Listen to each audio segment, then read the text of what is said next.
Hello dear students, 12th के syllabus में surface chemistry का फर्स्ट लेक्चर मैं आज स्टार्ट कर रहा हूँ। सरफेस केमिस्ट्री 4 लेक्चर में कंप्लीट हो जाएगी। बहुत सिंपल चैप्टर है, थ्योरेटिकल है, क्वेश्चंस नीट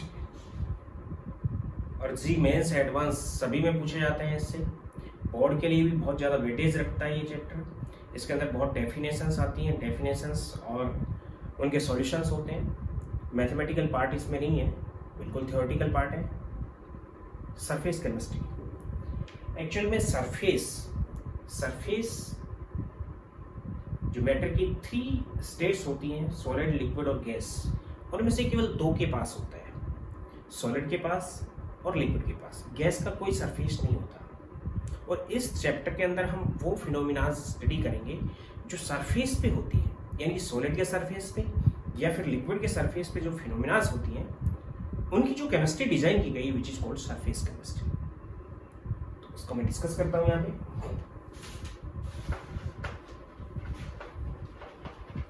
बात कर रहे हैं surface chemistry.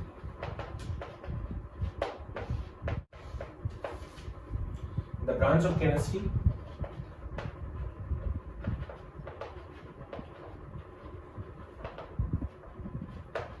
which deals phenomena on the surface of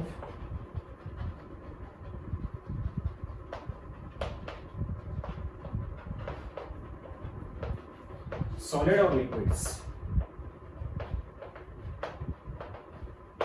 is called surface chemistry.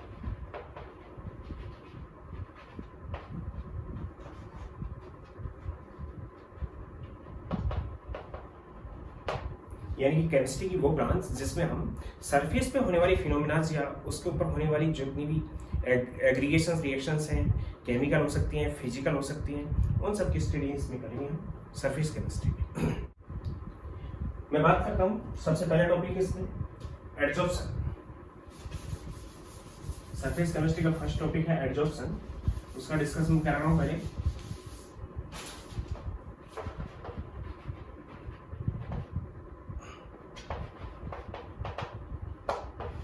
Adsorption होता क्या है कि सपोज को कोई सॉलिड या लिक्विड, सॉलिड हो सकता है या फिर लिक्विड हो सकता है, क्योंकि सॉलिड और लिक्विड ही अपना सरफेस प्रोवाइड करवा सकते हैं सरफेस केमिस्ट्री के अंदर या फिर सरफेस की फिनोमिना के लिए। उसके बल्क में जो पार्टिकल है वो चारों तरफ से सराउंडेड है वैसे ही पार्टिकल से। बल्क का पार्टिकल सभी डायरेक्शन से सराउंड है सेम पार्टिकल से, और वो पार्टिकल उसको अट्रैक्ट कर रहे हैं, सभी डायरेक्शंस में वो अट्रैक्ट हो रहा है। इसलिए resultant net forces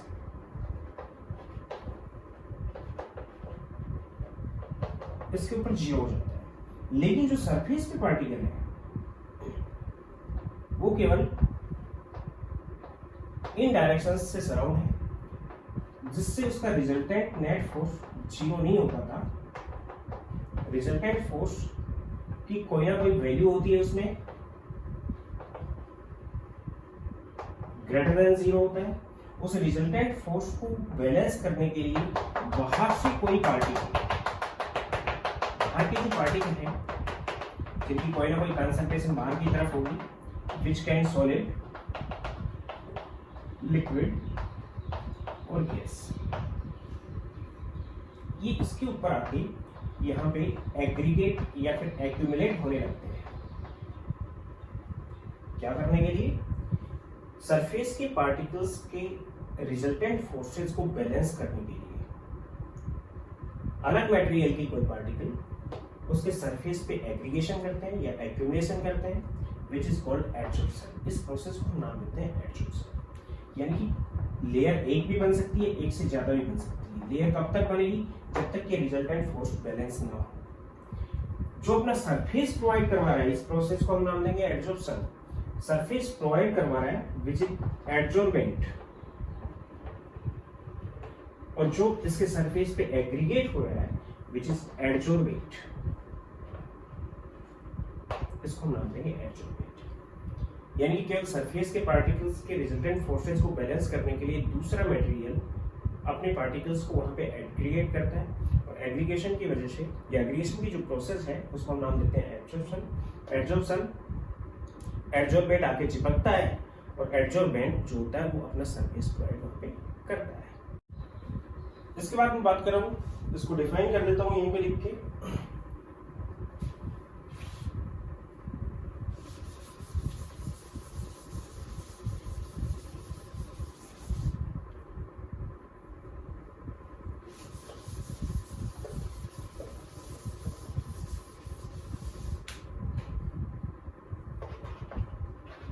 Particles of other substance aggregate or accumulate on surface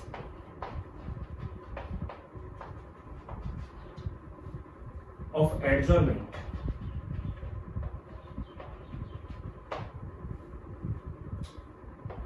to neutralize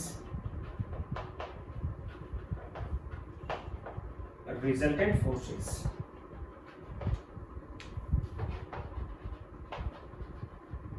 of surface particle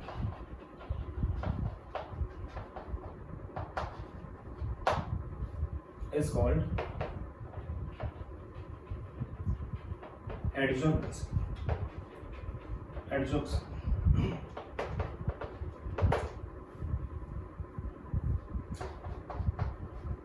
Particle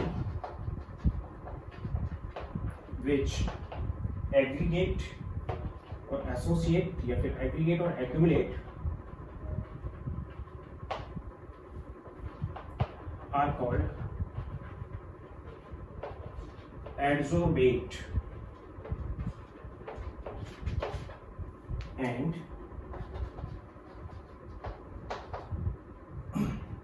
substance which provide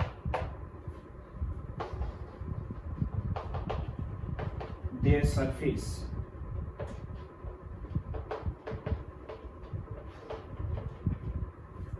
is called adsorbent. Adsorbent can be solid or liquid, or adsorbent can be solid, liquid और gas. ये definition आ जाएगी। Adsorbent क्या होता है, adsorbent क्या होता है, मैं इसमें डिफाइन कर चुका हूँ। अब हम बात करते हैं एग्जांपल्स की, एडजॉर्प्शन के एग्जांपल्स के। तो जनरली बहुत से एग्जांपल देख सकते हैं हम इसमें, जैसे कि मैं इस चौक से इस बोर्ड के ऊपर लिख रहा हूँ, तो बोर्ड के सरफेस के ऊपर ही लिखा जा रहा है, इसके पार्टिकल यहाँ पे चिपक रहे हैं, एग्रीगेट हो रहे हैं, इसके बल्क में नहीं जा रहे हैं। यानी कि एडजॉर्प्शन एक सरफेस फिनोमिना है, ये बल्क फिनोमिना नहीं है। बल्क के अंदर कोई पार्टिकल नहीं जा रहा। हम इजीली इन दोनों के बीच में, चौक के पार्टिकल और बोर्ड के सरफेस के बीच में जो फोर्स लगा हुआ है, उस फोर्स को इजीली हम ब्रेक कर सकते हैं डस्टर से। हमने डस्ट को साफ किया तो साफ हो जाएगी वो, दोनों के बीच के फोर्स क्या हो जाएंगे, अट्रैक्शन जो फोर्स है वो दूर हो जाएंगे। It is adsorption. इसके अलावा भी एग्जांपल ले सकते हैं हम, चौक है, चौक को अगर कोई इंक है जिसके अंदर डाई के पार्टिकल होते हैं, ऑर्गेनिक डाई के पार्टिकल होते हैं, उस इंक गिर जाने पे हम जनरली चौक यूज करते हैं। चौक को जैसे ही उसके ऊपर डिप करेंगे हम, इंक के पार्टिकल चौक के सरफेस पे या डाई के पार्टिकल चौक के सरफेस पे एडजॉर्ब हो जाएंगे। एडजॉर्ब होने के बाद अगर हम चौक को ब्रेक करके भी देखेंगे तो डाई के अंदर जो सॉल्वेंट प्रेजेंट है वो तो बल्क में जा सकता है, लेकिन डाई के जो पार्टिकल हैं वो केवल सरफेस पे होंगे, विच इज कॉल्ड एडजॉर्प्शन। इसके अलावा एग्जांपल ले सकते हैं, जैसे मेटल्स हैं, मेटल्स के ऊपर अमोनिया और सल्फर ट्राइऑक्साइड गैस का एडजॉर्प्शन, या फिर हाइड्रोजन का प्लेटिनम और पैलेडियम पे एडजॉर्प्शन। ये जनरल एग्जांपल्स हैं। उनको मैं बात कर रहा हूँ नंबर फर्स्ट पे, डाई पार्टिकल और ink particle adsorb on surface of chalk। Second, hydrogen gas adsorb on surface of metals which like nickel, platinum, palladium, gold and so on. इसलिए हाइड्रोजनेशन के लिए जो कैटलिस्ट यूज करते हैं हम निकल, प्लेटिनम और पैलेडियम जनरली यूज करते हैं, क्योंकि इनके सरफेस पे हाइड्रोजन गैस की कंसंट्रेशन बढ़ती है और कंसंट्रेशन बढ़ने से रेट ऑफ रिएक्शन बढ़ जाती है, इसलिए हाइड्रोजन के केस में हम इनको यूज करते हैं। Third, ammonia adsorb on surface of gold.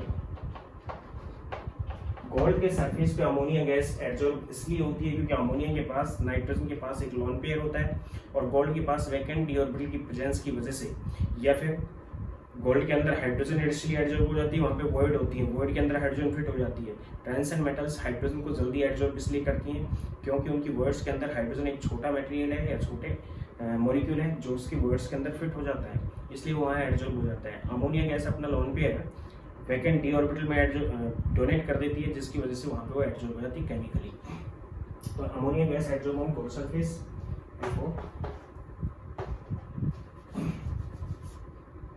Water vapour और moisture adsorb on surface of silica jail.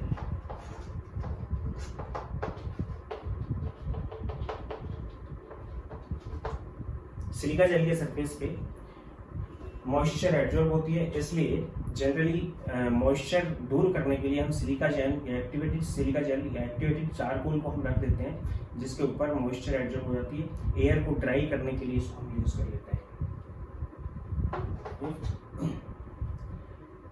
Coloured particle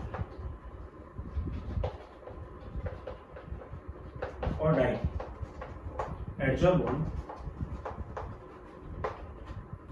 surface of animal charcoal.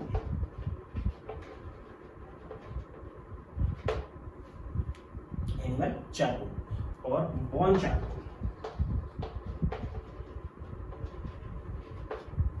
Animal charcoal, bone charcoal generally जो कैन शुगर, चीनी जो बनाने के लिए जो इंडस्ट्रीज होती हैं, शुगर इंडस्ट्रीज होती हैं, वो कैन जो होती है, कैन के जो उसका जूस निकलता है उस जूस को बॉईल किया जाता है और जब उसको बॉईल किया जाता है तो उसमें हार्डनेस आती है, उसके साथ साथ उसके अंदर कलर्ड पार्टिकल होते हैं, वो डार्क होता है, जिसको कलरलेस बनाने के लिए हम उसके अंदर बोन का एक्टिवेटेड बोन चारकोल डाल देते हैं। एक्टिवेटेड बोन चारकोल के ऊपर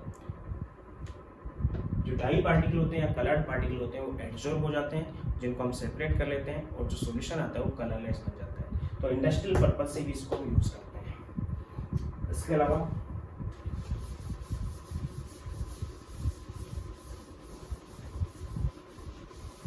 जनरली हम घरों के अंदर डस्टिंग इसलिए करते हैं क्योंकि डस्ट के जो पार्टिकल्स हैं वो फैन पे, एसी पे या फिर किसी सरफेस पे इस टाइप से एब्जॉर्ब हो जाते हैं, ताकि उनके सरफेस के पार्टिकल्स का जो रिजल्टेंट फोर्सेज हैं वो न्यूट्रलाइज हो सके, इसलिए हम उनको जनरली क्या करते हैं, डस्टिंग का काम करना पड़ता है हमें जनरली। क्योंकि डस्ट जगह हम अगर बंद कमरा भी रख लें, बंद कमरे के अंदर भी हम कुछ टाइम बाद या कुछ दिन बाद देखेंगे तो डस्ट जमा हुई होगी, यानी कि एयर के अंदर प्रेजेंट डस्ट के पार्टिकल सरफेस पे आके एब्जॉर्ब हो जाएंगे। इसके अलावा बहुत एग्जांपल हम दे सकते हैं। इंडस्ट्रियल पर्पज से भी इनको हम यूज करते हैं। कैटलाइटिक एक्शन जो होता है, हेट्रोजीनियस कैटलिस्ट जो होते हैं वो क्या करते हैं, हेट्रोजीनियस कैटलिस्ट अपना सरफेस प्रोवाइड करवाता है रिएक्टेंट को। रिएक्टेंट अगर गैसेज हैं तो उनको सरफेस प्रोवाइड करवाता है, सरफेस के ऊपर कंसंट्रेशन बढ़ती है गैसेज पार्टिकल्स की, जिसलिए रेट ऑफ रिएक्शन बढ़ जाती है। तो कैटलिसिस में भी इंडस्ट्रियल पर्पज से जैसे अमोनिया फॉर्मेशन के लिए हेबर प्रोसेस हम यूज करते हैं, तो हेबर प्रोसेस में क्या करते हैं, नाइट्रोजन और हाइड्रोजन दोनों गैसें यूज की जाती हैं, आयरन और मोलिब्डेनम, या तो अकेला पैलेडियम में ले सकते हैं या फिर आयरन और मोलिब्डेनम जनरली यूज करते हैं। जो आयरन यूज करते हैं वो फाइनली डिवाइडेड होता है, फाइनली डिवाइडेड होने का मतलब पाउडर टाइप होता है, पाउडर टाइप होने की वजह से सरफेस एरिया उसका ज़्यादा होता है, जिसके ऊपर अमोनिया और हाइड्रोजन एब्जॉर्ब होती है। एब्जॉर्ब होने की वजह से उसके सरफेस के ऊपर उनकी कंसंट्रेशन बढ़ती है और कंसंट्रेशन बढ़ने के बाद रेट ऑफ रिएक्शन बढ़ जाती है, वो अमोनिया में कन्वर्ट हो जाता है। नाइट्रोजन और हाइड्रोजन दोनों की कंसंट्रेशन आयरन के सरफेस पे बढ़ने से वो अमोनिया के अंदर इजीली कन्वर्ट हो जाता है। इसलिए इंडस्ट्रियल पर्पज से भी एब्जॉर्प्शन बहुत ज़्यादा इंपॉर्टेंस रखता है। हाई लेवल का वैक्यूम बनाने के लिए, हाई लेवल का वैक्यूम अगर प्रिपेयर हमें करना है तो एक कंटेनर हमने लिया, इस कंटेनर के अंदर हमने हाइड्रोजन गैस फिल कर दी और इसके अंदर फाइनली डिवाइडेड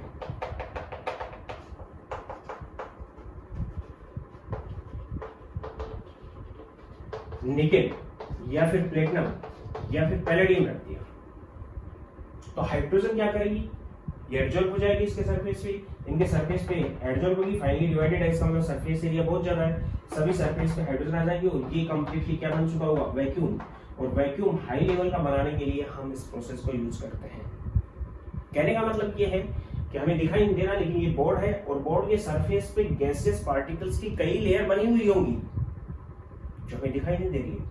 एक लेयर इसके बैलेंस नहीं कर पाएगी इसके रिजल्टेंट फोर्सेस को, तो उसके ऊपर दूसरी लेयर बनी हुई होगी, तीसरी लेयर बनी होगी, यानी बहुत ज्यादा एटॉमिक लेयर्स इसके ऊपर बनी हुई है। उसके बाद इसके रिजल्टेंट फोर्सेस क्या हो रहे हैं, लगभग न्यूट्रलाइज हो पा रहे हैं।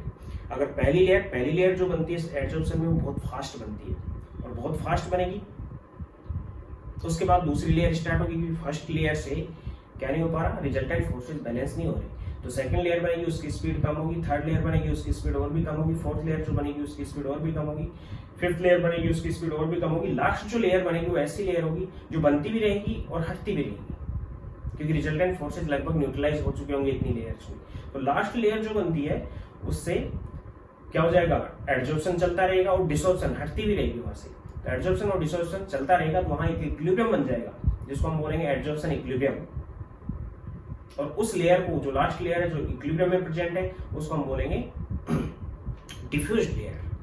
यानी फाइनली इस पे 1 layer, 2 layer, 3 layer, 4 layer, 5 layer बन के और लास्ट लेयर भी यहाँ बनी हुई है जो डिफ्यूज लेयर है, जिससे एडजॉर्प्शन चल रहा है और डिसॉर्प्शन भी चल रहा है, पार्टिकल हट भी रहे हैं और पार्टिकल लग भी रहे हैं और एक इक्विलिब्रियम बना हुआ है।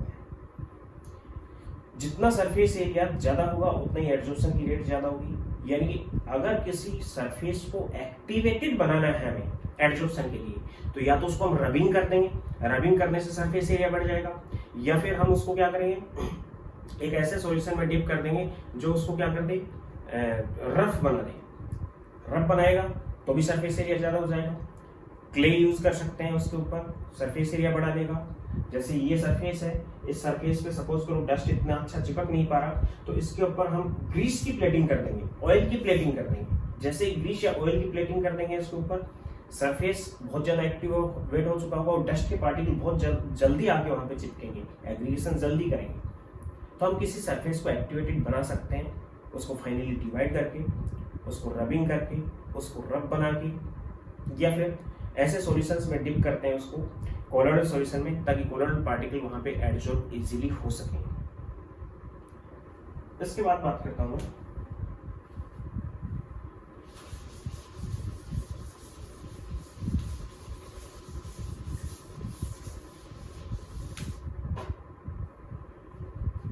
Positive and negative adsorption.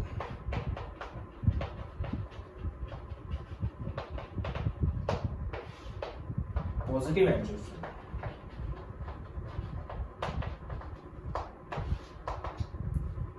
Positive adsorption, suppose करो ये सरफेस है, सरफेस पे एग्रीगेशन टाइम के साथ साथ बढ़ता जा रहा है, पार्टिकल्स जो आ रहे हैं वो सरफेस पे एग्रीगेट होते चले जा रहे हैं टाइम के साथ साथ, यानी सरफेस के ऊपर एडजॉर्बेट की concentration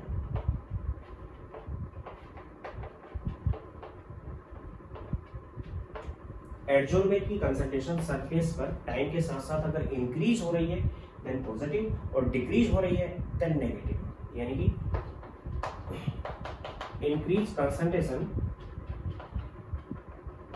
of adsorbate on surface of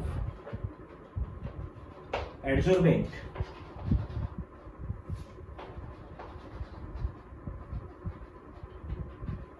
with time is called positive adsorption, and negative adsorption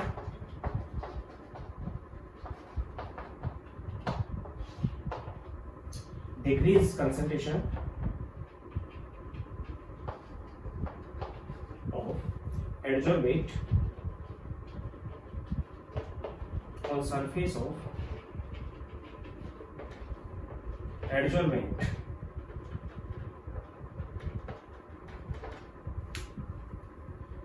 with time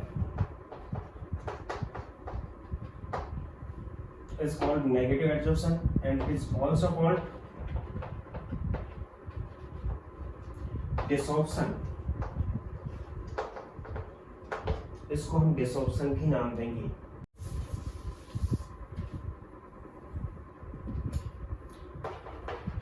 Adsorption and absorption, इसके लिए हम जनरल एग्जांपल ले रहा हूं।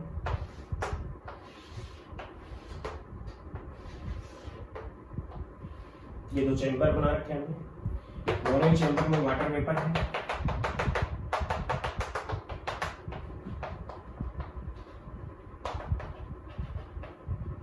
एक चैम्बर में हमने सिलिका जेल डाल दिया और एक चैम्बर में हमने एनहाइड्रस कैल्शियम क्लोराइड डाल दिया, CaCl। हम देखेंगे कि कुछ टाइम बाद इसके सरफेस पे, सिलिका जेल के सरफेस पे वाटर वेपर के पार्टिकल एग्रीगेट हो जाएंगे। एक लेयर बनेगी, दूसरी लेयर भी बन जाएगी। इस टाइप से इन पार्टिकल्स का एग्रीगेशन इसके ऊपर हो जाएगा। लेकिन कैल्शियम क्लोराइड में पार्टिकल सरफेस पे तो एग्रीगेट होंगे ही होंगे, उसके साथ साथ उसी कंसंट्रेशन में पार्टिकल इसके बल्क में भी पहुंच जाएंगे।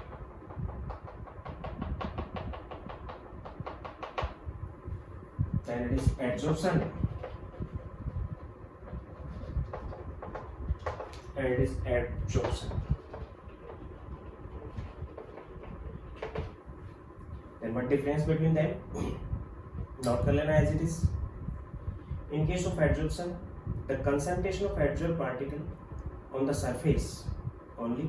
In case of absorption, the concentration of adsorbed particle on the surface as well as bulk. Means it is only surface phenomena and it is bulk phenomena. The concentration at surface and also in bulk are equal in absorption, and the concentration in bulk approximately equal to 0 and maximum at the surface of adsorbent in adsorption. So in adsorption. तो ये इनके बीच में आप example दे सकते हो, example के बाद difference भी दे सकते हो। बात करूँ मैं सॉर्प्शन की।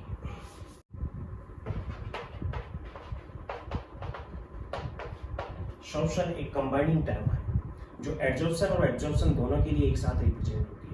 Means simultaneously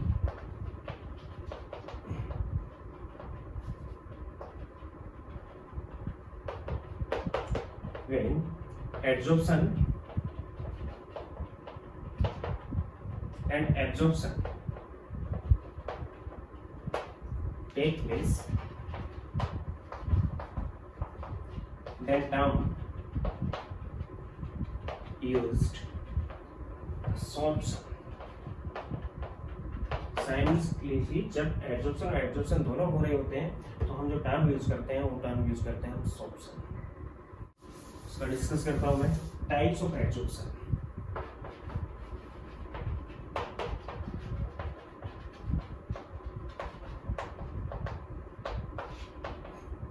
Adsorption on the basis of attraction forces between adsorbate and absorbent.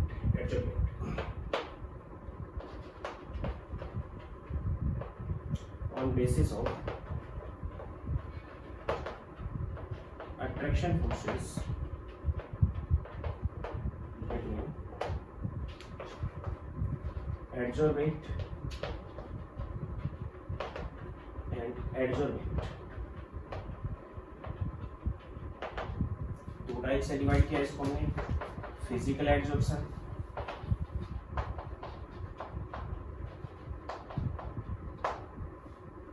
And chemical adsorption.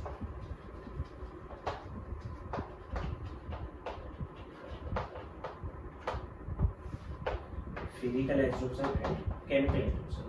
Physical adsorption में physical forces, weak van der Waals forces present होंगी एडजॉर्बेट और एडजॉर्बेंट के पार्टिकल्स के बीच में। जबकि केमिकल एडजॉर्प्शन स्पेसिफिक होगा कि एडजॉर्बेट अगर एडजॉर्बेंट के साथ केमिकली अफेक्टेड हो गया, केमिकल रिएक्शन पॉसिबल होगी दोनों के बीच में, तब केमिकल एडजॉर्प्शन होगा। और केमिकल एडजॉर्प्शन में दोनों के बीच में स्ट्रॉन्ग केमिकल बॉन्ड बनेंगे, like ionic bond, covalent bond, coordinate bond, इस टाइप के बॉन्ड दोनों के बीच में बनेंगे जो कि स्ट्रॉन्ग होते हैं। इसलिए फिजिकल एड्जॉर्प्शन की रेट कम होगी, केमिकल एड्जॉर्प्शन की रेट ज्यादा होगी। फिजिकल एड्जॉर्प्शन में weak van der Waals forces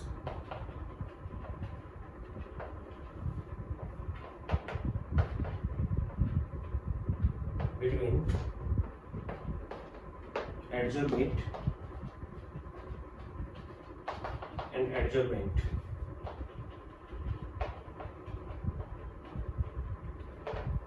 strong chemical forces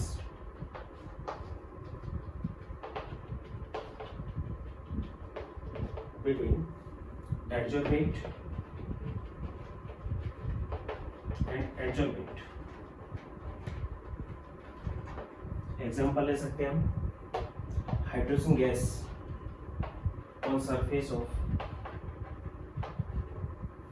platinum, palladium और निकेल।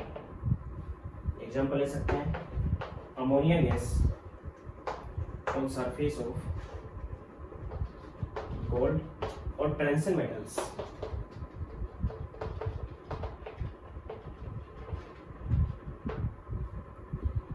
हाइड्रोजन गैस तो क्या होती है, प्लेटिनम और पैलेडियम निकेल की जो क्रिस्टल स्ट्रक्चर बनी हुई होती है, उस क्रिस्टल स्ट्रक्चर के अंदर जो वॉइड्स बनी हुई होती है, इंटरस्टिशियल स्पेस होते हैं, उनमें हाइड्रोजन गैस आके रहने लगती है। तो उसको तो हम बोलेंगे फिजिकली, क्योंकि दोनों के बीच में फिजिकल अट्रैक्शन होता है, weak van der Waals forces work करते हैं। जबकि केमिकल एड्जॉर्प्शन में केमिकल बॉन्ड बनता है, अमोनिया के पास नाइट्रोजन के पास लोन पेयर है, ये लोन पेयर ट्रांजिशन मेटल्स के वैकेंट डी ऑर्बिटल में या फिर गोल्ड के वैकेंट डी ऑर्बिटल में ये प्रोवाइड करवाती है, जिससे कोऑर्डिनेशन बॉन्ड बनता है दोनों के बीच में। और दोनों के बीच में कोऑर्डिनेशन बॉन्ड बना विच इज केमिकल फोर्स और केमिकल बॉन्ड, इसलिए इस टाइप के एड्जॉर्प्शन को हम मानते हैं केमिकल एड्जॉर्प्शन। दोनों में बेसिकली डिफरेंसेस क्या है वो मैं बता रहा हूं अभी।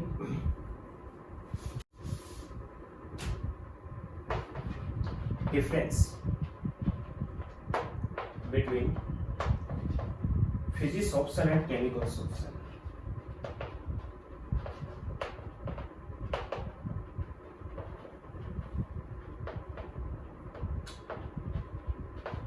ध्यान दे लेना, फिजिकल एड्जॉर्प्शन को दूसरा नाम दे रहे हैं हम फिजिसॉप्शन, केमिकल एड्जॉर्प्शन को दूसरा नाम दे रहे हैं केमिसॉप्शन। तो फिजिकल एड्जॉर्प्शन और केमिकल एड्जॉर्प्शन में क्या क्या बेसिक डिफरेंसेस हैं मैं यहाँ डिस्कस कर रहा हूँ। Physical adsorption, chemical adsorption.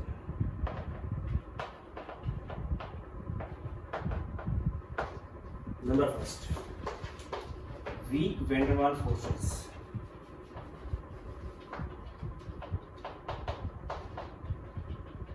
और physical forces present between adsorbate and adsorbate।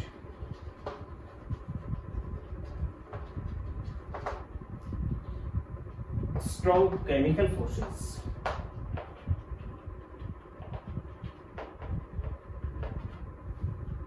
like ionic bond, covalent bond और coordinate bond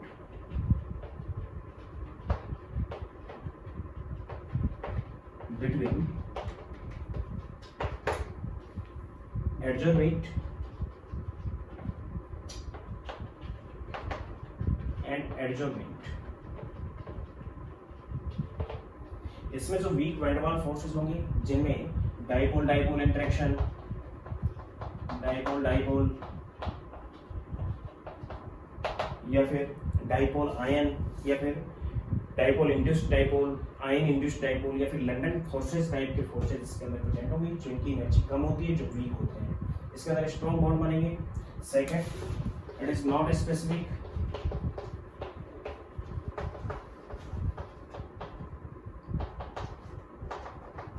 Why it is not specific? क्योंकि दो सब्सटेंस, एक एड्जॉर्बेंट है एक एड्जॉर्बेंट है, कोई स्पेसिफिक नहीं है कि दोनों के बीच में कोई केमिकल रिएक्शन होनी है। कोई भी कहीं पे भी आके एड्जॉर्ब हो गया तो उसको हम एड्जॉर्प्शन नाम देंगे और दोनों के बीच में फिजिकल फोर्सेस वर्क करेंगे, इसलिए कोई स्पेसिफिक नहीं है। It is specific. Why it is specific? क्योंकि दोनों एडजॉर्बेंट और एडजॉर्बेंट के बीच में उन्हीं कंडीशंस के अंदर जो कंडीशन सर्कमस्टेंसेस हैं उन्हीं कंडीशंस के बीच में दोनों के बीच में एक केमिकल रिएक्शन होगी, तब दोनों के बीच में बॉन्ड पॉसिबल होगा। इसलिए कैसा है, स्पेसिफिक है, और ये कैसा है, स्पेसिफिक नहीं है। कि हर टाइम केमिकल एब्जॉर्प्शन नहीं हो सकता, लेकिन हर टाइम फिजिकल एब्जॉर्प्शन हो सकता है। Third, it is multi layer. Multi layer means एक लेयर बन गई, अगर फिर भी फोर्सेज रिजल्टेंट फोर्सेज न्यूट्रलाइज नहीं हुए तो दूसरी लेयर तैयार हो जाएगी, बनने लगेगी, उससे भी नहीं हुए तो थर्ड लेयर आ जाएगी। यानी कि फिजिकल एब्जॉर्प्शन मल्टी लेयर है, जबकि it is uni layer.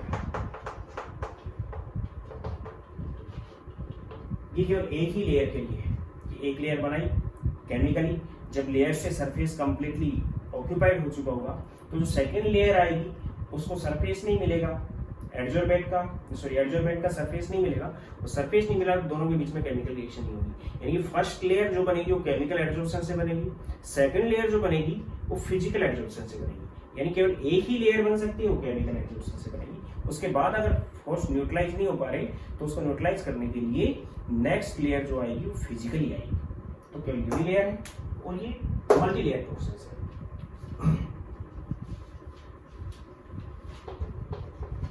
Fourth, enthalpy of adsorption.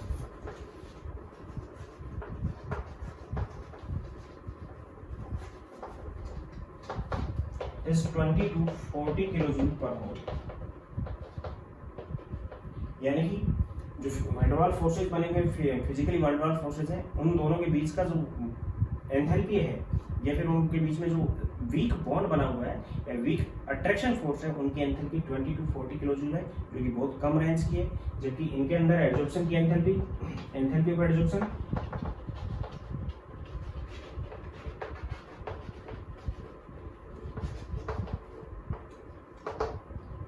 Approximately 80 to 240 kilojoule पर मोल, जो कि बॉन्ड एंथैल्पी के इक्वल होती है, कि उनके बीच में बॉन्ड एंथैल्पी कितनी है। तो ये स्ट्रॉन्ग प्रोसेस है और ये कैसी वीक प्रोसेस है। तो इजीली इसको हम ब्रेक कर सकते हैं, उसको हम इजीली ब्रेक नहीं कर सकते। Fifth, physical adsorption slow process है, केमिकल एडजॉर्प्शन फास्ट प्रोसेस है।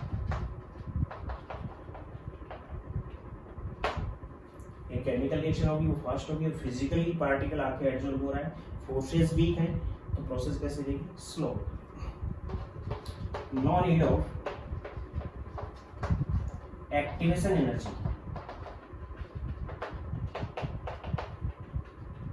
किसी भी केमिकल रिएक्शन को कंप्लीट होने के लिए एक्टिवेशन एनर्जी बैरियर पार करना पड़ता है। यहाँ पे कोई केमिकल रिएक्शन नहीं हो रही, इसलिए यहाँ पे कोई एक्टिवेशन एनर्जी की नीड नहीं होगी, जबकि यहाँ पे उस एक्टिवेशन एनर्जी की बैरियर को क्रॉस करना पड़ेगा, क्योंकि केमिकल रिएक्शन है, इसलिए need of activation energy in chemical adsorption.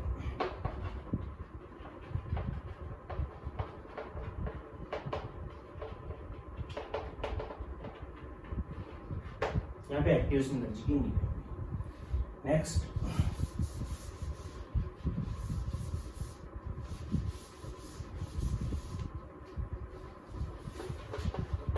Effect of temperature.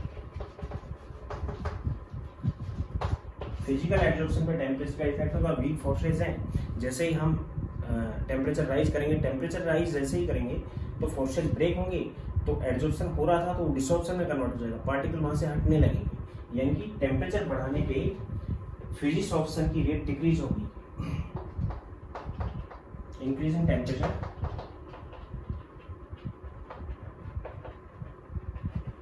decreasing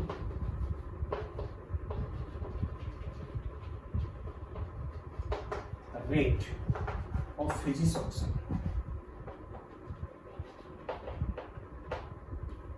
और केमिसॉर्प्शन के लिए क्या हो जाएगा कि पहले टेम्परेचर बढ़ाएंगे तो केमिकल रिएक्शन की रेट बढ़ेगी, रेट बढ़ेगी तो पहले तो रेट बढ़ेगी, एक पर्टिकुलर पॉइंट पे पहुंचने के बाद फिर भी अगर हम टेम्परेचर राइज कर रहे हैं तो फिर बॉन्ड टूटने लगेंगे तो रेट डिक्रीज हो जाएगी। यानी कि पहले एडजॉर्प्शन की रेट बढ़ेगी और बाद में एडजॉर्प्शन की रेट डिक्रीज हो जाएगी। Means initially rate increased with increasing temperature and finally decreased rate of adsorption, rate of chemisorption की रेट फाइनली डिक्रीज होगी। इसके लिए अगर ग्राफ देखें हम तो ग्राफ इस टाइप से आएगा। इसी के नीचे ग्राफ को नोट करना, ग्राफ इसी के नीचे नोट करना। यहाँ पे ले रहा हूं मैं x/m और यहाँ पे टेम्परेचर, यहाँ पे भी मैं ले रहा हूँ x/m और यहाँ पे ले रहा हूँ मैं टेम्परेचर। x/m और x क्या है? x यहाँ पे नोट कर रहा हूँ मैं, अमाउंट और quantity of adsorbate, m is quantity of adsorbate।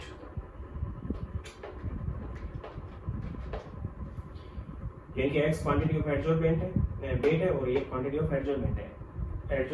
Adsorbent m है और ये x से रिप्रेजेंट किया है। यानी x/m की वैल्यू कब ज्यादा होगी? जब एडजॉर्प्शन ज्यादा होगा।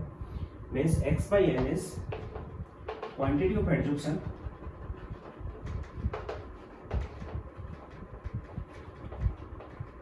और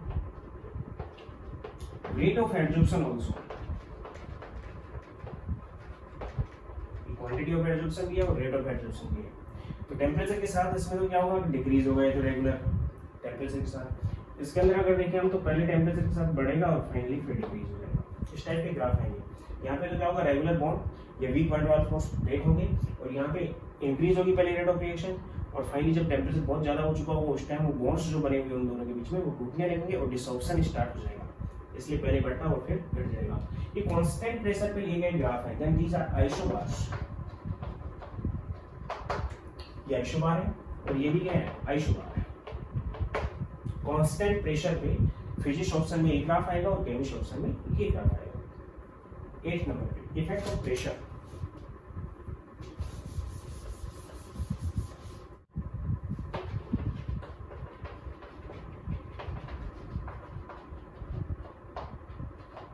effect of pressure.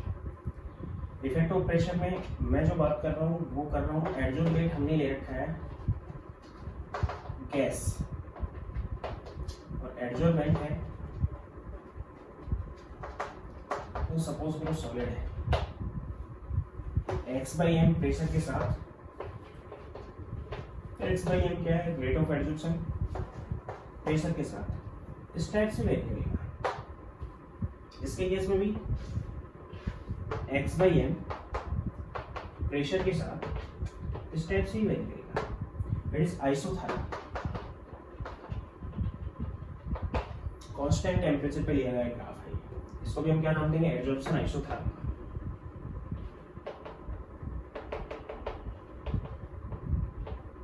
Constant temperature पे लिया गया ग्राफ है। It's also adsorption isothermal. यानी कि पहले प्रेशर अगर हम बढ़ाते हैं, गैस के ऊपर सॉलिड है, सॉलिड के ऊपर गैस है, गैस के ऊपर हम प्रेशर बढ़ा रहे हैं तो उसकी एडजॉर्प्शन की रेट पहले बढ़ेगी। जब प्रेशर बढ़ाते चले जाएंगे तो 1 लेयर 2 लेयर 3 लेयर जितना बनाना था उसने बना लिया। उसके बाद जब हम प्रेशर बढ़ाएंगे तो प्रेशर से इंडिपेंडेंट हो जाएगा क्योंकि रिजल्टेंट फोर्सेस बैलेंस हो चुके हैं। तो प्रेशर बढ़ाने से शुरुआत में तो डायरेक्टली प्रोपोर्शनल आ रहा है, उसके बाद प्रोपोर्शनलिटी चेंज हो गई और फाइनली इंडिपेंडेंट हो चुका है। यानी वीक आ जाएगी, उसके बाद ये कांस्टेंट हो जाएगा। उसके ज़्यादा हम प्रेशर बढ़ा के और ज़्यादा सब्सटेंस को एब्जॉर्ब नहीं करवा सकते क्योंकि रिजल्टेंट फोर्सेस वहाँ पे बैलेंस हो चुके होंगे। तो दोनों के बीच में ये ग्राफ आएगा। नहीं, delta G gas free energy negative होती है क्योंकि स्पॉन्टेनियस प्रोसेस है। डेल्टा जी इसके लिए भी नेगेटिव होती है क्योंकि ये प्रोसेस भी कैसी है? स्पॉन्टेनियस। यानी डेल्टा जी दोनों के केस में हमेशा ही नेगेटिव होती है। फिजिकल एडजॉर्प्शन में डेल्टा एस भी नेगेटिव होता है, enthalpy of adsorption.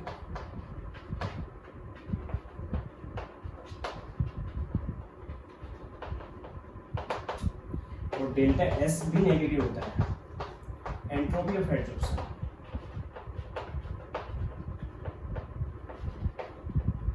Why? Delta G तो अपने आप ही क्या होगा? पार्टिकल्स आके वहां पे एग्रीगेट होंगे, तो अपने आप ही हो रहे हैं तो स्पॉन्टेनियस प्रोसेस होगी। डेल्टा एस नेगेटिव क्यों हो रहा है? क्योंकि दोनों के बीच में वीक पॉइंट और फोर्स बन रहे हैं। फोर्स बन रहे तो स्टेबिलिटी बढ़ रही है, स्टेबिलिटी बढ़ रही है तो उस हीट वहां से रिलीज होगी, इसलिए एक्सोथर्मिक प्रोसेस है ये। एंथैल्पी कैसे है इसकी? एक्सोथर्मिक, हमेशा ही फिजिकल एब्जॉर्प्शन एक्सोथर्मिक होगा। एंट्रोपी भी नेगेटिव आ रही है क्योंकि पार्टिकल्स आपके एग्रीगेट हो रहे हैं तो उनकी रैंडमनेस डिक्रीज हो रही है, रैंडमनेस डिक्रीज होकर रेगुलरिटी उनके बीच में बढ़ रही है, तो एंट्रोपी कम होती चली जाएगी, और जैसे ही कम होगी तो एंट्रोपी का चेंज भी कैसा होगा? नेगेटिव। कैसे है आपकी delta G which is equal to delta H minus T delta S, means यहाँ पे हमेशा ही क्या रहेगा कि mode of delta H is greater than mode of T delta S. जो डेल्टा एच का मोड है वो टी डेल्टा एस के मोड से ज्यादा होगा, ताकि रिजल्टेंट डेल्टा जी कैसा है? नेगेटिव। ये भी नेगेटिव है, ये नेगेटिव नेगेटिव पॉजिटिव हो जाएगा, तो ये रिजल्टेंट नेगेटिव कब आएगा? जब डेल्टा एच मोर नेगेटिव हो किससे? टी डेल्टा एस से। तो इस कंडीशन, ये कंडीशन फिजिकल एब्जॉर्प्शन के लिए है, तो इस कंडीशन में डेल्टा जी नेगेटिव आएगा और प्रोसेस स्पॉन्टेनियस हो जाएगा। टेंपरेचर को हम इतना बढ़ा दें कि इसका मोड इससे ज्यादा हो जाए तो फिर एब्जॉर्प्शन नहीं होगा, क्योंकि प्रोसेस कैसे हो जाएगी? पॉजिटिव हो जाएगा और नॉन स्पॉन्टेनियस हो जाएगा। ये भी प्रोसेस हमेशा ही कैसी होती है? नेगेटिव होती है। जनरली इसके लिए भी डेल्टा एच कैसा है? नेगेटिव है, और डेल्टा एस भी कैसे है? नेगेटिव। और इन कंडीशंस के अंदर ये होता क्या है कि डेल्टा एच नेगेटिव है, प्रोसेस भी कैसी है? एक्सोथर्मिक, और एंट्रोपी चेंज कैसा है? एक्सोथर्मिक है, और उसके साथ साथ एंथैल्पी, इसको क्या नाम दे सकता हूँ? एब्जॉर्प्शन नाम देते हैं। ये एंट्रोपी ऑफ एब्जॉर्प्शन है।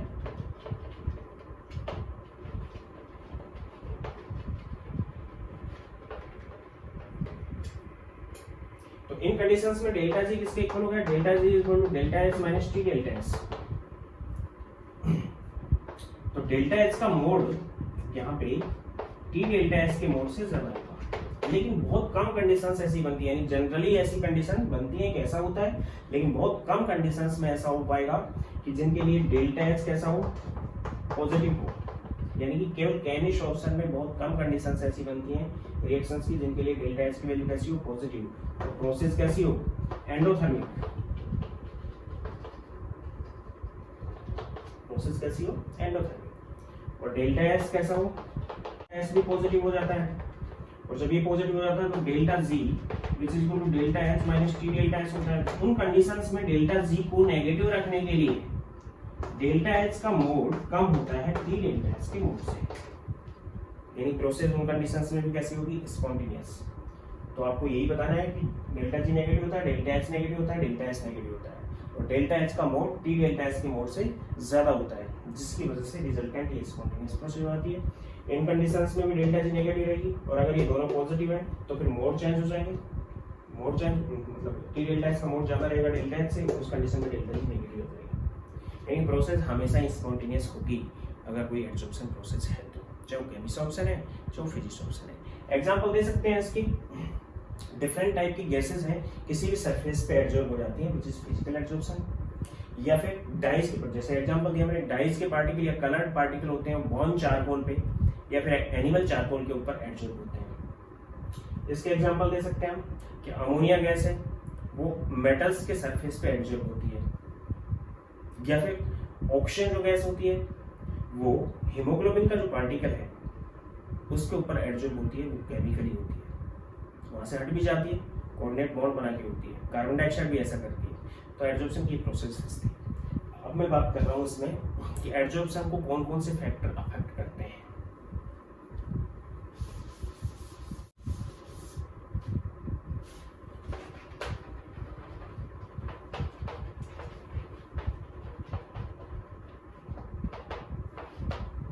Factor affecting absorption.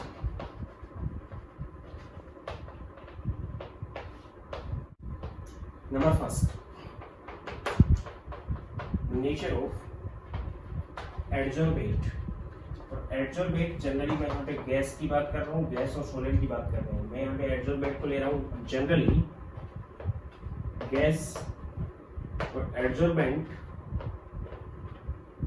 को हम सॉलिड यूज कर रहे हैं। नेचर ऑफ गैस और नेचर ऑफ एडजॉर्बेट। जनरली ऐसा देखा गया है कि जिन गैसेस के क्रिटिकल टेम्परेचर की वैल्यू ज़्यादा होती है वो इजीली एब्जॉर्ब होती हैं सॉलिड के सरफेस पे, और जिन गैसेस के क्रिटिकल टेम्परेचर की वैल्यू कम होती है उसकी एब्जॉर्प्शन की रेट कम होती है।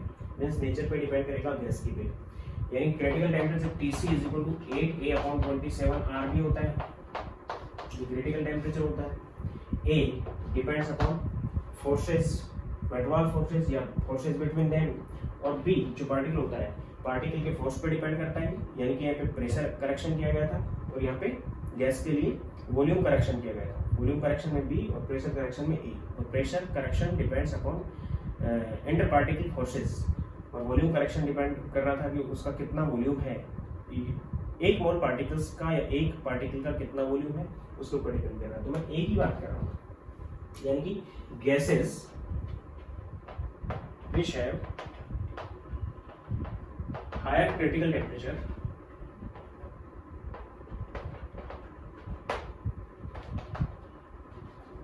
like H2S, SO2, SO3, CO2, ammonia and so on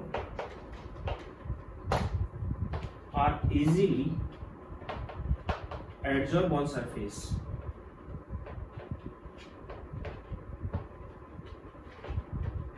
Means rate of adsorption is higher for these gases and which have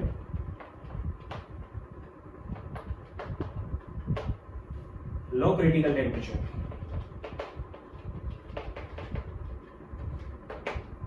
like H2O2, neon, argon, krypton and N2 and so on, having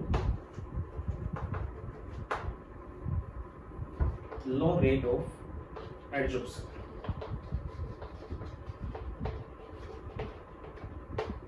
For example, sulfur dioxide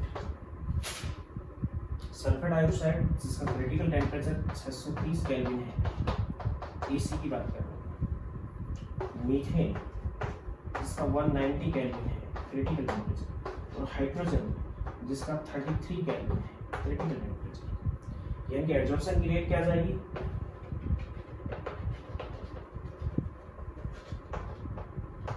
SO2 is greater than methane is greater than hydrogen। क्या adsorption की, यानी nature of gas के ऊपर depend करेगा कि adsorption की एडसॉर्बेंट की nature कैसी है। सेकंड है नेचर ऑफ एडसॉर्बेंट।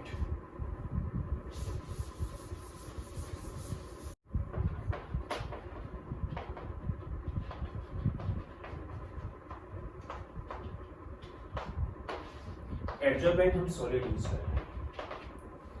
अगर एडसॉर्बेंट और एडसॉर्बेट के बीच में केमिकल एडसॉर्प्शन होना है तो रेट फास्ट होगी, और फिजिकल एडसॉर्प्शन होना है तो रेट स्लो होगी। डिपेंड करेगा कि दोनों के बीच में क्या होना है, वो इसके नेचर पर डिपेंड करेगा। In case of physical adsorption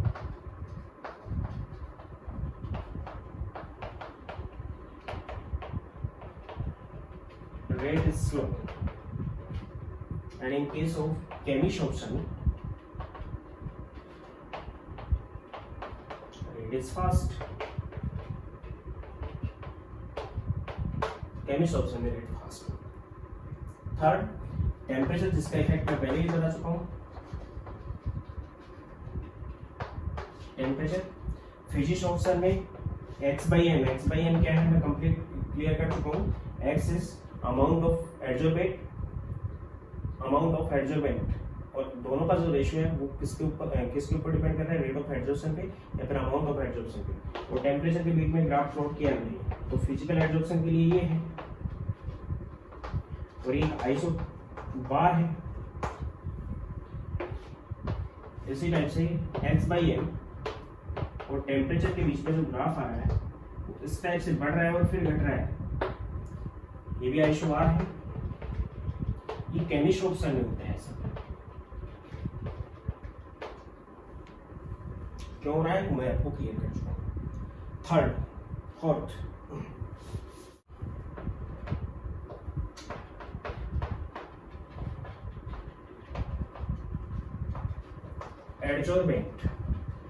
एडसॉर्बेंट का सरफेस एरिया, जितना ज्यादा सरफेस एरिया होगा उतनी एडसॉर्प्शन की रेट ज्यादा होगी। इसलिए जितने भी कैटलिस्ट हम यूज करते हैं फाइनली डिवाइडेड यूज करते हैं।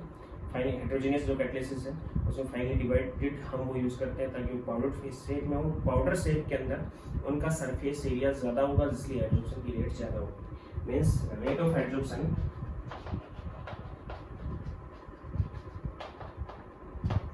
Directly proportional to surface area of adsorbent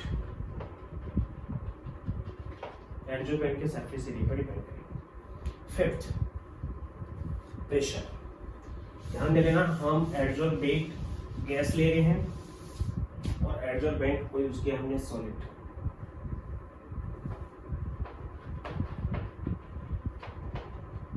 दोनों ही केस में जो एडजॉर्प्शन आइसोथर्म आती है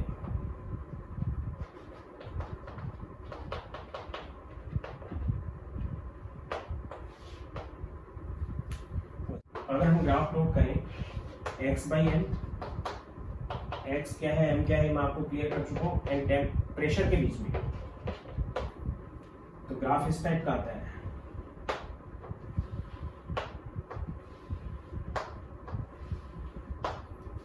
डिफरेंट टेम्परेचर पे आइसोथर्म लिया कांस्टेंट टेम्परेचर 273 केल्विन पे for nitrogen gas on activated charcoal.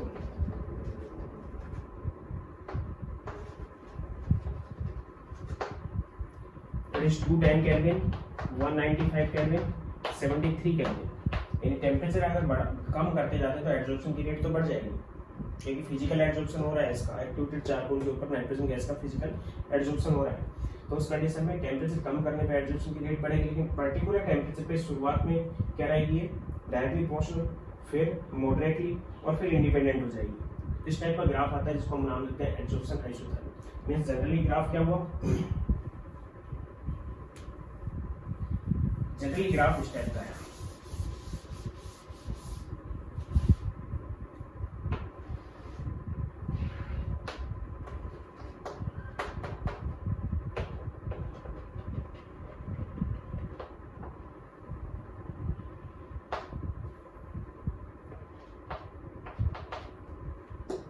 यहाँ पे x by m directly proportional to pressure था, यहाँ पे x by m is directly proportional to pressure power 0 हो गया, यानी प्रेशर से इंडिपेंडेंट हो गया। ये मॉडरेट प्रेशर की कंडीशन है। इन तीनों चीजों को लेके फ्रेडलिच ने अपनी एक एब्जॉर्प्शन आइसोथर्म दी।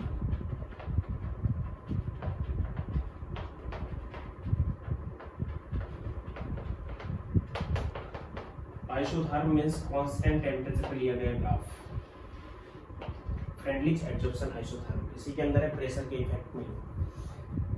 इसने बताया कि लो प्रेशर पे x by m is directly proportional to p power 1 and at higher pressure x by m is directly proportional to p power 0। Independent हो गया। तो मॉडरेट प्रेशर की कंडीशन में क्या होगा, means at low pressure x by m is directly proportional to p, means p power 1, means x by m which is equal to kp। एक constant use किया जिसको मैं k डैश यूज कर रहा हूँ, and at higher pressure x by m is directly proportional to p power 0। it means x by m is constant। तो higher pressure की condition में ये कांस्टेंट हो गया।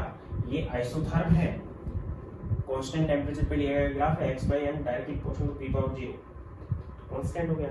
At moderate pressure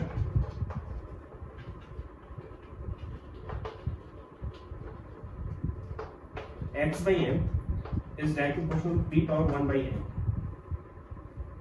according to Freundlich। यानी कि मॉडरेट प्रेशर पे क्या आ जाएगा, x by m is directly proportional to p power 1 by n, where n is an integer and vary from 1 to infinite। 1 से infinite तक इसकी कोई भी वैल्यू हो सकती है। अगर एक वैल्यू है तो p power 1 होगी, मीन्स ये कंडीशन होगी, और इनफाइनाइट वैल्यू तो p power 0 होगी, मीन्स कंडीशन कौन सी होगी, इंडिपेंडेंट वाली। तो इस इक्वेशन से हम n की वैल्यू निकाल लेंगे।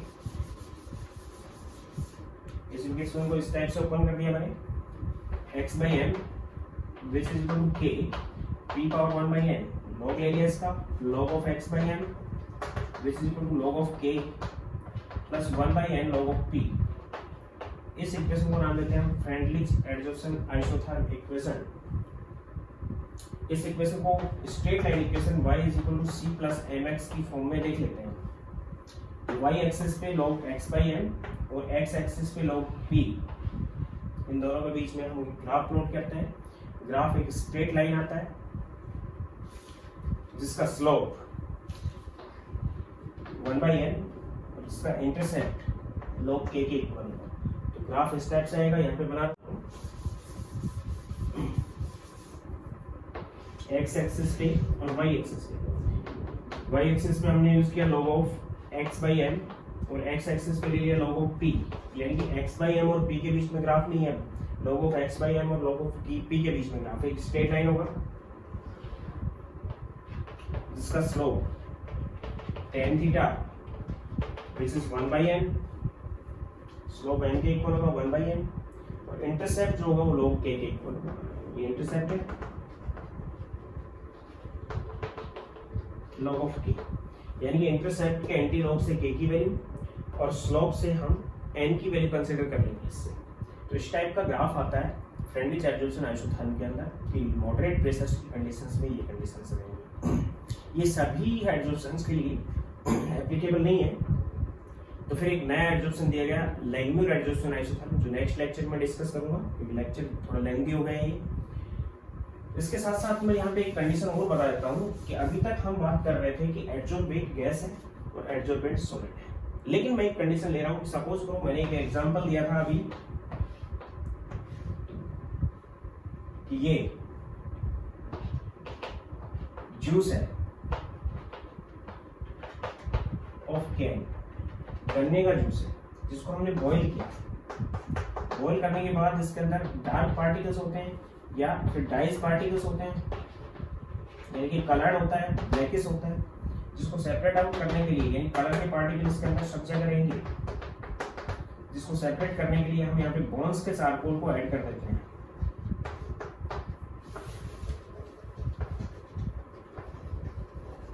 बोन चारकोल को ऐड कर देते हैं। तो टाइम के साथ साथ हम देखते हैं कि यहाँ पे जो कलर्ड पार्टिकल है बोन चारकोल के ऊपर एडजॉर्ब हो जाएंगे, यानी कि अब हम पार्टिकल्स को क्या यूज कर रहे हैं, जो एडजॉर्बेंट के पार्टिकल है उनको यूज कर रहे हैं, गैस यूज नहीं करके हम सॉलिड यूज कर रहे हैं। केवल कलर्ड पार्टिकल इस पे एडजॉर्ब हो जाएंगे और ये जो सॉल्यूशन है कलरलेस हो जाएगा। इसलिए इसको साफ करने के लिए जो इंडस्ट्रीज पर्पस से मेथड यूज किया जाता है ये उसके जूस को जो कि सीरपी होता है जिसको हम अच्छी तरह से बॉईल करने के बाद जब वो कलर्ड हो जाता है, बहुत ज़्यादा कलर्ड होता है, उसके कलर को अलग करने के लिए हम उसके अंदर बॉन्स के चारकोल को ऐड करते हैं जो कि एक्टिवेटेड चारकोल है, एनिमल चारकोल है, वो केवल उनके कलर पार्टिकल को एडजॉर्ब करता है। तो कलर पार्टिकल एडजॉर्ब के लिए हमने यहाँ पे सॉलिड लेंगे, तो एडजॉर्बेंट हमने अभी सॉलिड यूज किया है और एडजॉर्बेंट के पार्टिकल भी कैसे यूज कर लिया हमने सॉलिड, लेकिन उन सॉलिड पार्टिकल की इसके अंदर कोई कंसंट्रेशन होगी, यानी कि प्रेशर पे अब डिपेंड नहीं करेगा, आप किस पे डिपेंड कर जाएगा, कंसंट्रेशन पे। तो अकॉर्डिंग टू फ्रेंडलीज कंसंट्रेशन के बीच में अगर ग्राफ प्लॉट किया जाए तो भी उसी टाइप का ग्राफ आएगा, यानी ग्राफ इस टाइप से आएगा कि हमने प्रेशर के बीच में नहीं किया, x/m और कंसंट्रेशन के बीच में कर लिया। कंसंट्रेशन किसकी यूज कर रहा हूं मैं, इन डाई पार्टिकल की सॉल्यूशन के अंदर कंसंट्रेशन जितनी ज्यादा होगी एडजॉर्प्शन की रेट उतनी ज्यादा होगी, जितना कम होगा एडजॉर्प्शन की रेट उतनी कम होगी। लेकिन अगर कंसंट्रेशन बहुत कम है उस कंडीशन में तो ये क्या हो जाएगा, डायरेक्टली प्रोपोर्शनल, और हायर कंसंट्रेशन की कंडीशंस में ये इंडिपेंडेंट हो जाएगा। मींस वही है, यहाँ पे क्या आ जाएगा, x/m is directly proportional to c⁻1 concentration, x/m is directly proportional to c⁻0। तो मॉडरेट कंडीशंस में x/m is directly proportional to c⁻1/n according to Freundlich's. तो इसका भी हम लॉग ले लेंगे और इस टाइप से निकाल लेंगे। तो यहाँ पे फाइनली फ्रेंडलीज के अकॉर्डिंग जो रिलेशन आया वो क्या आया, log of x/m which is equal to log of k plus 1/n log of c। यहाँ पे c क्या है, एडजॉर्बेंट की कंसंट्रेशन है सॉल्यूशन के। तो इसके लिए जो ग्राफ प्लॉट करेंगे y is equal to c plus mx की फॉर्म में हमने देख लिया। तो इस कंडीशन में x एक्सिस पे हम log c लेंगे और y एक्सिस पे x/m log, तो ये ग्राफ आ जाएगा। यहाँ पे हमने ले लिया log of x/m और यहाँ पे log of कंसंट्रेशन। ये जो ग्राफ आया इसमें जो स्लोप होगा वो 1/m के इक्वल होगा और इंटरसेप्ट जो होगा वो log of k के इक्वल होगा। इससे हम k की वैल्यू और इससे हम n की वैल्यू कैलकुलेट कर सकते हैं, यानी कि लिक्विड सॉल्यूशंस में भी इसको हम यूज कर सकते हैं और गैस अगर एडजॉर्बेंट है तो उसके लिए भी हम इसको यूज कर सकते हैं। सभी एडजॉर्प्शंस के लिए एप्लीकेबल नहीं है, इसलिए एक एडजॉर्प्शन आइसोथर्म और दी गई विच इज लैंगम्यूर एडजॉर्प्शन आइसोथर्म, जो नेक्स्ट लेक्चर में डिस्कस करूंगा। यहाँ तक आपको सब समझ आ गया होगा। बहुत ज़्यादा इंपॉर्टेंस रखता है एडजॉर्प्शन इंडस्ट्रियल पर्पज से भी और लेबोरेटरीज के अंदर भी और डेली बेसिस के अंदर भी एडजॉर्प्शन की बहुत ज़्यादा यूजेस होते हैं, वो भी हम कल डिस्कस करेंगे नेक्स्ट लेक्चर।